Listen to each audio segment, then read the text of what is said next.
السلام علیکم ناظرین، امید ہے کہ آپ لوگ خیر و عافیت سے ہوں گے۔ ناظرین، میں آپ لوگوں کی خدمت میں جناب قاری حنیف صاحب ملتانی رحمۃ اللہ علیہ کا ایک بہترین بیان لے کر حاضر ہوا ہوں۔ آپ حضرات سے گزارش ہے اس بیان کو مکمل سنیں۔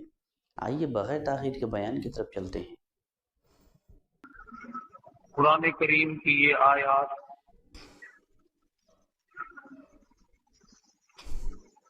سورہ توبہ 11ویں سپارے کی چند آیات ہیں۔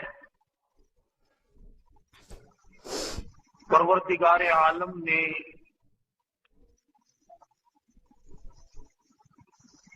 دین کی جڑ جو چیز تھی، بنیاد اور اصول بنی دین کی، وہ دو چیزوں سے عبارت ہے۔ دین اور اسلام اور ایمان کی بنیاد دو چیزوں پر ہے، ایک اللہ کا قرآن ہے اور ایک نبی کا فرمان ہے۔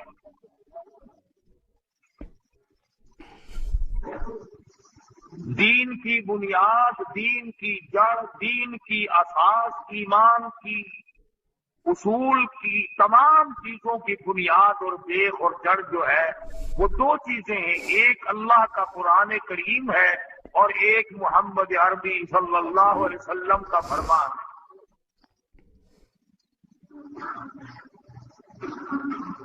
اتنی بات تو بڑی آسان ہے، سمجھ میں آ گئی۔ خدا کا قرآن سمجھ میں آ گیا، نبی کا فرمان سمجھ میں آ گیا، دین کی جڑ اور بنیاد یہ چیزیں ہیں۔ ان سے ہٹ کر جو کچھ بھی ہے وہ دین نہیں۔ اور اب تصویر کا دوسرا رخ دیکھو کہ خدا کا قرآن اور نبی کا فرمان، یہ دونوں کے دونوں چیزیں ہمیں کیسے معلوم ہوئی کہ یہ اللہ کا قرآن ہے؟ ہمیں کیسے پتا چلا کہ نبی نے یوں فرمایا تھا؟ نہ جبریل کو تم نے دیکھا، نہ ہم نے دیکھا، نہ حضور اکرم صلی اللہ علیہ وسلم کا تم نے دیدار کیا، نہ ہم نے زیارت کی۔ ہمارے سامنے قرآن نہیں اترا، ہمارے سامنے نبی نے حکم کوئی نہیں فرمایا، اس لیے کہ نہ ہم تھے نہ ہمارے باپ دادا تھے، ہم میں سے کوئی تھا ہی نہیں۔ اب ایک سوال پیدا ہوتا ہے کہ یہ اللہ کا قرآن اور یہ نبی کا فرمان جو اسلام کی بنیاد ہے، یہ دونوں چیزیں ہمیں پہنچائی کس نے؟ بادشاہوں نے نہیں، وزیروں نے نہیں، سفیروں نے نہیں، امیروں نے نہیں، دولت مندوں نے نہیں، قانون دانوں نے نہیں، ججوں نے نہیں، بلکہ مدنی کریم صلی اللہ علیہ وسلم کے یاروں نے پہنچائی۔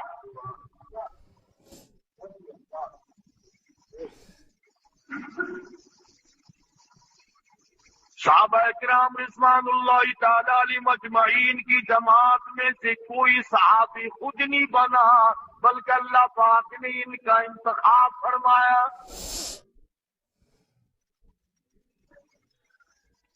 نبی کا صحابی خود کوئی بھی نہیں بنا، کوئی صحابیات میں سے، کوئی صحابہ کرام میں سے اب خود نہیں بنا، اپنے نبی کے لیے معاون، مددگار، جانثار، وفادار، اچھے چن کر کے یار اللہ پاک نے اپنے محبوب کو دیے۔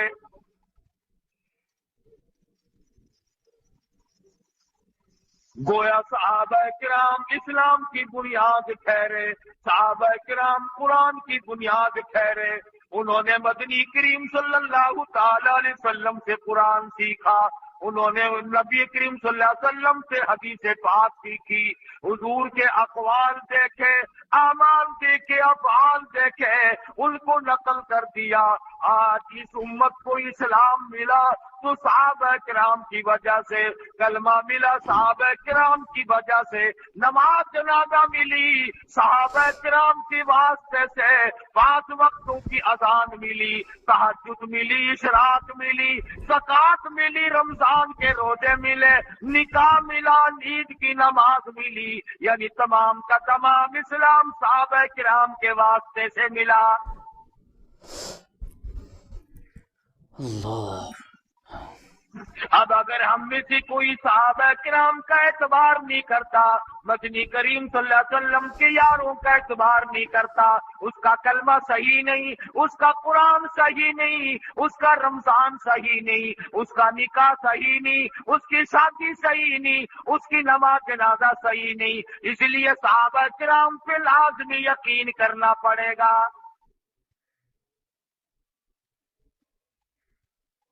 پھر صحابہ کرام میں سے عجب انداز کے لوگ اللہ پاک نے بنائے، وہ جانثار بھی تھے، وہ وفادار بھی تھے، وہ سچے عاشق بھی تھے۔ ایک صحابی مدنی کریم صلی اللہ علیہ وسلم کی خدمت میں جہاد کے رہنے والا جس آدمی ہے، جہاد کا باشندہ عربی ہے، حضور کی خدمت میں سونے کی انگوٹھی پہن کر آ گیا، سونے کی مندری پہن کر آ گیا۔ آپ نے یوں سمجھ کر جہاد کا باشندہ ہے، غریب کو مسئلے کا پتہ نہیں، غریب کو میرے حکموں کا پتہ نہیں چلا، ہاتھ پکڑا اور سونے کی انگوٹھی نکال کر پھینک دی اور فرمایا تجھے علم ہونا چاہیے، سونا مردوں کے لیے پہننا حرام ہے۔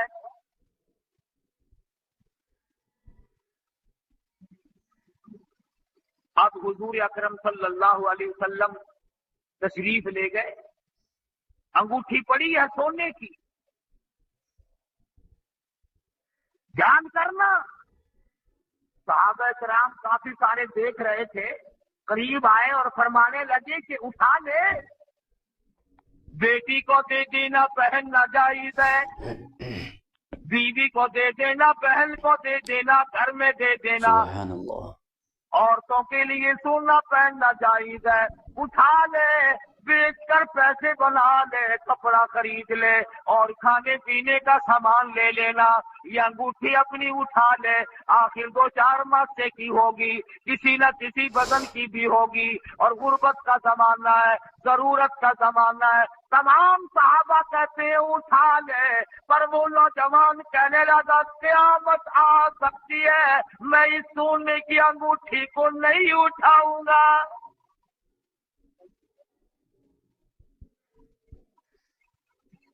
کیوں؟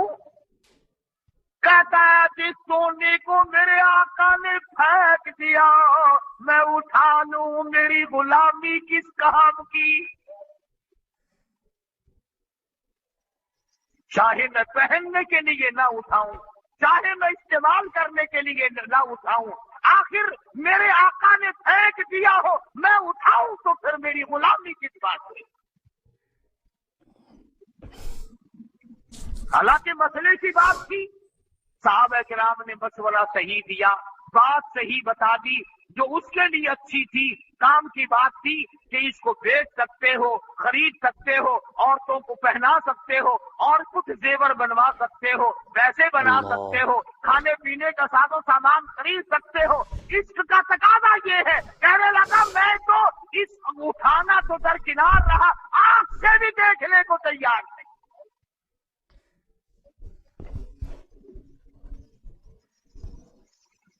یہی وجہ ہے جو لوگ عاشق ہوا کرتے ہیں وہ عمل کرتے ہیں سیدھا سیدھا، انہی کو کہتا ہے جنہوں کا عشق صادق ہے وہ کب فریاد کرتے ہیں، جنہوں کا عشق صادق ہے وہ کب فریاد کرتے ہیں، لبوں پہ مہر خاموشی دلوں میں یاد کرتے ہیں، لبوں پہ نعرے نہیں لگاتے پھرتے، شور نہیں مچاتے پھرتے، ہنگامہ نہیں کرتے پھرتے، لیکن دل جلے ہوئے رہتے ہیں، محبت کی آگ میں جل جل کر کے دل ختم ہو جاتے ہیں، انہیں اندازہ ہی نہیں ہوتا اس بات کا۔ یہ تو نبی کا عشق ہے، اگر ایک آدمی کے ساتھ عشق ہو جائے تو وہ بھی مولا ہو جاتا ہے۔ واقعات میں لکھا ہے کہ ایک آدمی نماز پڑھ رہا تھا، ایک آدمی نماز پڑھ رہا تھا، مجنو آگے سے نکل گیا.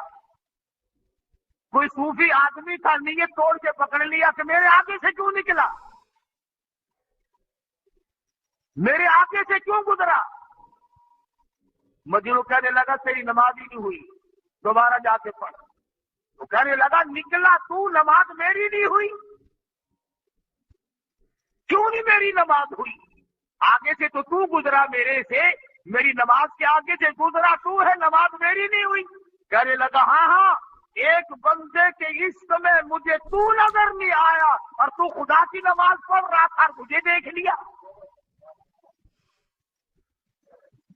تیری کیسی نماز ہے، کیسی بندگی کر رہا تھا کہ تجھے میں نظر آ گیا. دوبارہ پڑھ جا کے.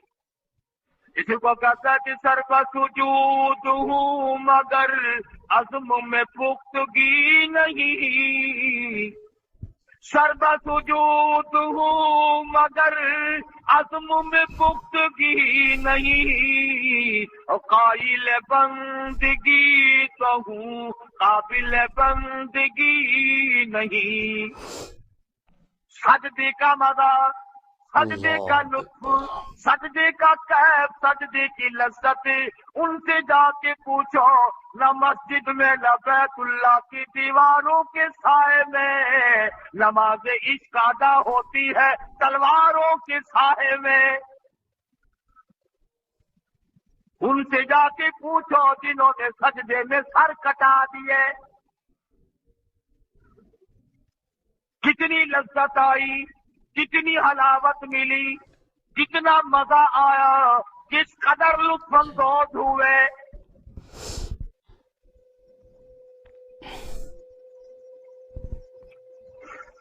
مجنو کو کسی نے دیکھا زمین میں بیٹھا ہوا لکیریں نکال رہا ہے، انگلی سے کچھ لکھتا ہے، پھر لکھتا ہے، پھر لکھتا ہے، جنگل میں بیٹھا ہے. کسی نے پوچھ لیا کیا لکھ رہا ہے؟ کہنے لگا گفت نقش نام لیلا می رقم، گفت نقش نام لیلا می رقم، خاطر خود را تسلی میں دہم. کسی کا نام لکھ لکھ کر دیکھتا ہوں، دل کو تسلی دے دیتا ہوں. عشق گویا ایسی چیز ہے، اس کے نام لکھ، جس سے عشق ہو جائے، جس سے محبت ہو جائے، اس کا نام لکھنے میں بھی مزہ آتا ہے، زبان پر نام لینے میں بھی مزہ آتا ہے، کانوں سے سننے میں بھی مزہ آتا ہے. یہ تمام کے تمام مدارج عشق صحابہ کرام نے سارے طے کر دی.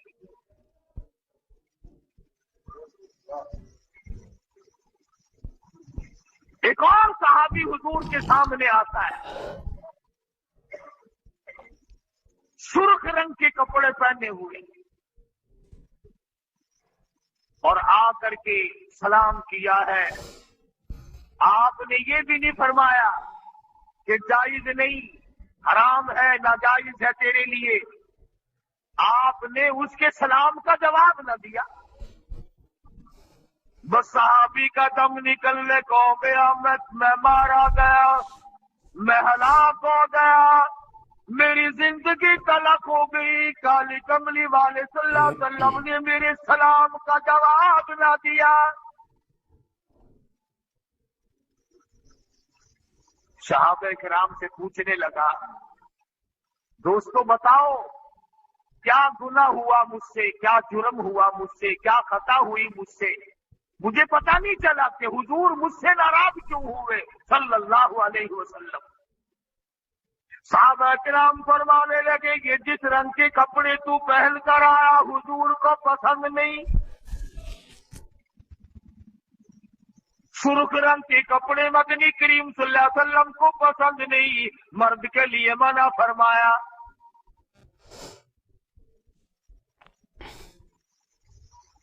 گھر گیا، کپڑے اتارے. آج کل کا زمانہ نہیں تھا کہ 20 سوٹ گھر میں رکھے ہوئے ہیں. غربت کا زمانہ ہے، افلاس کا زمانہ ہے، تنگ دستی کا زمانہ ہے، مصیبت کا زمانہ ہے. اسلام قریب لوگوں میں ہے، غربت اسلام میں موجود ہے۔ صحابہ کرام ایک ایک کپڑے میں، اور تو اور کیا عرض کروں، نبی کی بیٹی کو کفن کی جگہ صرف ایک چادر ملی۔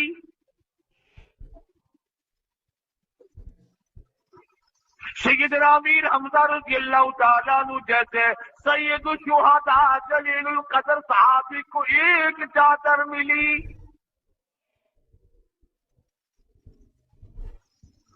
کپڑے کی فراوانی کا حال یہ ہے، سیدہ عائشہ صدیقہ رضی اللہ تعالیٰ عنہ فرماتی ہے، شہنشاہ کائنات کے دل کپڑوں میں وفات ہوئی، دو جہان کے سردار کی دل کپڑوں میں وفات ہوئی، 11 پیول تھے۔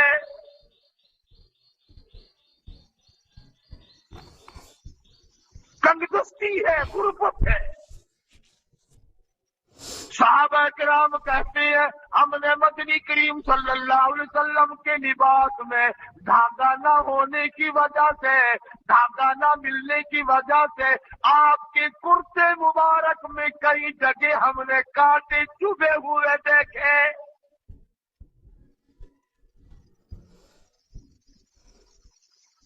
عائشہ صدیقہ رضی اللہ تعالیٰ عنہ فرماتی ہے، سیدہ ام سلمہ اور سیدہ ام حبیبہ رضی اللہ تعالیٰ عنہ اجمعین، یہ شہزادیاں ہیں، نبی کی گھر والی ہیں، بادشاہوں کی بیٹیاں ہیں۔ حضرت عائشہ صدیقہ فرماتی ہیں ایک ایک سال میں موٹے کپڑے کا پورے سال میں ایک جوڑا رہتا تھا۔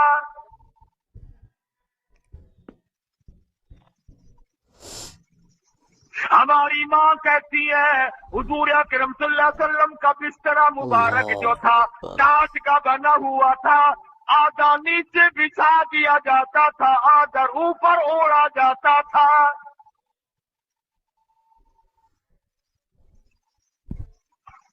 کپڑے کی تنگی تھی، پریشانی تھی، مگر عشق کا معاملہ یہ، صحابی گھر گیا، کپڑے اتارے، بیٹی کو نہ دیے، بہن کو نہ دیے، گھر والی کو کپڑے نہ دیے، یہ تم کپڑے پہن لو تمہارے کام کے ہیں، بلکہ کپڑے اتار کر تندور میں آگ جل رہی تھی جلا کر خاک کر دیے، اور دوسرے کپڑے پہن کر آیا، حضور صلی اللہ علیہ وسلم کی خدمت میں حاضر ہوا۔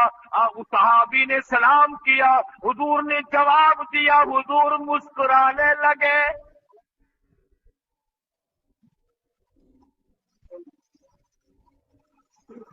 کتنا ادب ہے صحابہ کرام میں۔ آج تو لوگ بولتے نہیں تھکتے، ایک عالم کی خدمت میں، ایک مفتی کے پاس، ایک ولی کے پاس بیٹھ کر زبان بھی لوگوں کی رہتی۔ صحابی نے جا کر یہ بھی عرض نہ کیا یا رسول اللہ وہ کپڑے میں نے جلا دیا، اب تو راضی ہو جاؤ۔ اب خود حضور صلی اللہ علیہ وسلم نے پوچھا ہے، اور میں یہ کہتا ہوں ابداً پوچھا، حضور کو پتا تھا یہ دیوانے ہیں، یہ پروانے ہیں۔ فرمایا ان کپڑوں کا کیا کیا؟ وہ جو سرخ رنگ کے کپڑے تھے ان کو کیا کیا؟ جب حضور نے پوچھا تو کہنے لگا یا رسول اللہ میں نے تو وہ جلا دیے، میں نے تو وہ کپڑے آگ میں جلا دیے۔ بات اگلی ہے سننے کی۔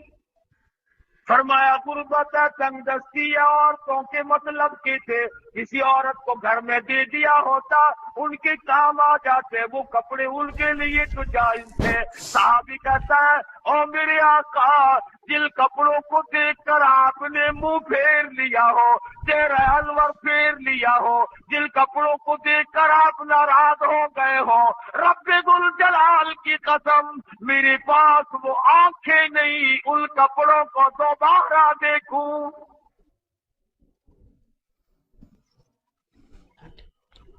میں ان کپڑوں کو دوبارہ کیسے دیکھ لیتا؟ میرے عشق کے خلاف ہے، میرے فوز و گداز کے خلاف ہے، میرے کیف و سرور کے خلاف ہے، میری غلامی کے خلاف ہے۔ میں نے غلامی اختیار کر رکھی ہے، جو آقا چاہے گا وہی ہوگا۔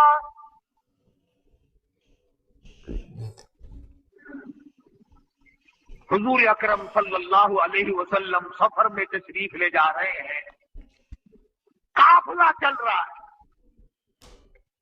راستے میں شام ہوئی، نماز کا وقت قریب آیا، بستی کے بچے بھی قافلے کو دیکھ کر آ گئے۔ بستی کافروں کی ہے، گاؤں کافروں کا ہے۔ حضور صلی اللہ علیہ وسلم نے صحابی کو حکم دیا اذان پڑھ، نماز پڑھیں گے اذان دے۔ صحابی اذان دینے لگا۔ بچوں کی عادت ہوتی ہے نقل کرنے کی، بچوں کی عادت ہوتی ہے نقل کرنے کی۔ ابو محذورہ ایک لڑکا ہے، کئی لڑکے اور بھی ہیں، یہ تھوڑا سا بڑا ہے ان میں۔ ادھر صحابی کہنے لگا اللہ اکبر اللہ اکبر۔ اس لڑکے نے بھی یوں ہی کانوں میں انگلی دے کر قبلے کی طرف منہ کر کے، اور اس نے بھی یوں ہی کہا اللہ اکبر اللہ اکبر۔ حالانکہ اس کا عقیدہ نہیں، ابھی کافر ہے، کافر کا بیٹا ہے، اللہ، مگر یوں ہی شرارتن کھیل کود کے بیچ میں یہ بات بھی چلو آ گئی۔ عموماً بچوں کی عادت نقل کرنے کی ہوتی ہے۔ جب صحابی نے کہا اشہدو ان لا الہ الا اللہ، ابو محذورہ لڑکا تھا، کہنے لگا اشہدو ان لا الہ الا اللہ۔ ادھر صحابی نے کہا اشہدو ان محمد رسول اللہ، ادھر اس لڑکے نے بھی نقل پوری کی۔ نہ تو اس کا ارادہ ایمان لانے کا ہے، نہ اس کی نیت میں اسلام ہے، نہ ایمان ہے۔ وہ اس نے تو ایک تماشا بنایا ہوا، کھیل بنایا ہوا ہے، کبھی اذان سنی نہیں، دیکھی نہیں، وہ حیران ہے کہ یہ کیا کر رہا ہے۔ چنانچہ بچہ بھی کانوں میں انگلی دے کر شروع ہو گیا۔ جب اذان ختم ہوئی تو حضور صلی اللہ علیہ وسلم نے فرمایا اس لڑکے کو پکڑ کے یہاں لاؤ۔ صحابہ کرام نے اسے جا پکڑا۔ اب وہ دوڑتا تو دوڑ سکتا تھا، مگر جانتا تھا یہ بڑے بڑے آدمی ہیں، مجھے بھاگے ہوئے کو یہ جانے تو دیں گے نہیں، مسافر ہے، کوئی قافلہ ہے، چلو مجھے کون سے یہ ماریں گے۔ صحابہ کرام پکڑ کر ابو محذورہ بچے کو، لڑکے کو حضور اکرم صلی اللہ علیہ وسلم کی خدمت میں لے آئے صحابی، اور آپ نے فرمایا کیا کہہ رہا تھا تو؟ کیا نقل کر رہا تھا؟ اگر آج ہم اپنے بچوں کو اذان نماز کی تعلیم دے، تربیت کریں، کوشش کریں تو کچھ تو دل پہ بات اثر کرے گی۔ اور جب تم اپنے بچوں کو اور بچیوں کو کنجریوں کے بدماش عورتوں کے گانے سناؤ گے تو ان کے دلوں پہ بدماشی پڑے گی، نیکی نہیں پڑے گی۔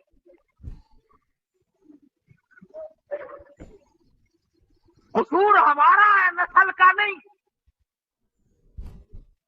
اگر ہم سیدھے ہو جائیں تو نسل بھی سیدھی ہو سکتی ہے۔ ہم بڑے سیدھے ہونے کو تیار نہیں۔ ہزاروں راستے نکال رکھے ان بڑوں نے۔ 60 سال کی عمر ہوگی، 70 سال کی عمر ہوگی، آج تک قبر کی تیاری کا فکر نہیں۔ کبھی دماغ میں یہ بات بھول سے بھی نہیں ٹکرائی، تیری تیاری ہے، تو قبر کے کنارے پہنچا ہوا ہے۔ سوچ تک نہیں یہ بات۔ اسی کو مجذوب کہتا ہے چند روزہ ہے یہ دنیا کی بہار، چند روزہ ہے یہ دنیا کی بہار، دل لگا غافل اس سے زینہار۔ ہوشیار اے محو غفلت ہوشیار، کیا یہی ہے زندگانی کا چار؟ یوں ہی کیا کرتے ہیں آدمی۔ تو ابو محذورہ جو بعد میں صحابی بنا، حضور اکرم صلی اللہ علیہ وسلم کے پاس بیٹھا ہے، اور آپ صلی اللہ علیہ وسلم نے فرمایا کیا کہہ رہا تو ذرا مجھے بھی سنا۔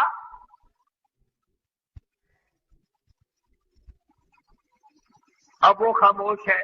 فرمایا بھائی دیکھ لے، جب تیرے دل میں شوق اٹھا تو نے کہہ ڈالا، اور جب ہم کہہ رہے ہیں تو کہتا نہیں ہمیں سنا دے۔ سبحان اللہ۔ اب اس نے شروع کیا اللہ اکبر اللہ اکبر۔ فرمایا دیکھ اس وقت تو زور سے کہہ رہا تھا، اور اب ہم سن رہے ہیں تو آہستہ کہنے لگا۔ اس نے زور سے کہا اللہ اکبر اللہ اکبر، اللہ سب سے بڑا، اللہ سب سے بڑا۔ بڑی چوٹ تھی کفر پر یہ، اللہ کو بڑا مان لے تو بات ختم ہو جاتی ہے، اللہ کو بڑا مانتے نہیں۔ اگر اللہ پاک جل شانہ کو بڑا مان لیا جائے، پھر ٹبے سے مرادیں کیسی، پھر پیپل بڑ سے مرادیں کیسی، پھر جھنڈی کنڈی سے مرادیں کیسی، پھر پیر فقیر سے مرادیں کیسی۔ اگر اللہ کو بڑا مان لیا جائے، اللہ پاک نے تو اعلان کر دیا تبارک الذی بیدہ الملک، اور لوگوں ملک میرا، راج میرا، برکتیں میرے پاس ہے۔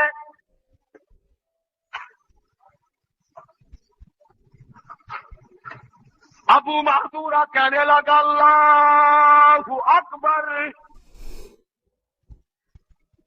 اور ایک اور بات عرض کر دوں، صحابی نے اس دن جو اذان شروع کی تھی، جو ابو محذورہ نے سنی، اب دیتا ہوں اللہ سے سوا معبود کوئی نہیں، گواہی دیتا ہوں، عرب کا بچہ تھا، عربی کا بچہ تھا، جانتا تھا اشہدو کے معنی کیا ہے، لا الہ الا اللہ کا معنی کیا ہے۔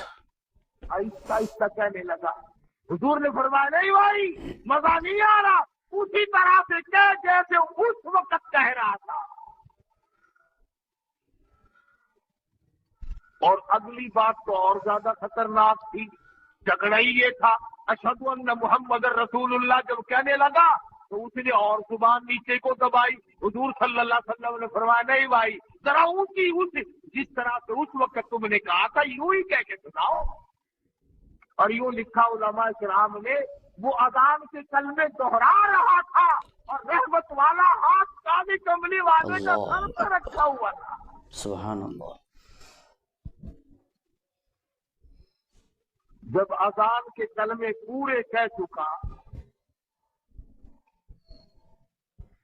اس زمانے کی اذان، حضور کی سکھائی ہوئی اذان، صحابہ کرام کی دی ہوئی اذان، بلال کی اذان، ابو محذورہ کی اذان، عبداللہ بن ام مکتوم کی اذان، سارے صحابہ کی اذان اللہ اکبر سے شروع ہوتی تھی۔ اور اب 15-20 سال سے جہاں سے شروع ہو رہی ہے تمہیں پتہ ہی ہے۔ دونوں باتوں میں سے ایک ضرور ہے، نعوذ باللہ، یا نور کے سامنے اذان صحیح نہیں تھی یا پھر اب کی اذان صحیح نہیں تھی۔ دونوں باتیں نہیں ہو سکتی۔ جب تک لاؤڈ اسپیکر نہیں لگے تھے اس وقت تک کہاں تھا یہ اذان سے پہلے کا سلام؟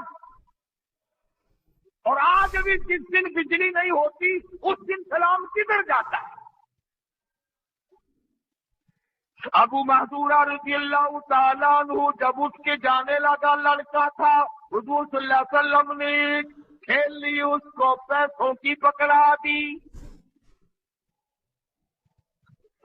اسلام ایمان کی ابھی کوئی بات نہیں، یہ تو ایک بچے کے ساتھ دل لگی تھی، بچے سے حضور صلی اللہ علیہ وسلم نے کہلوایا۔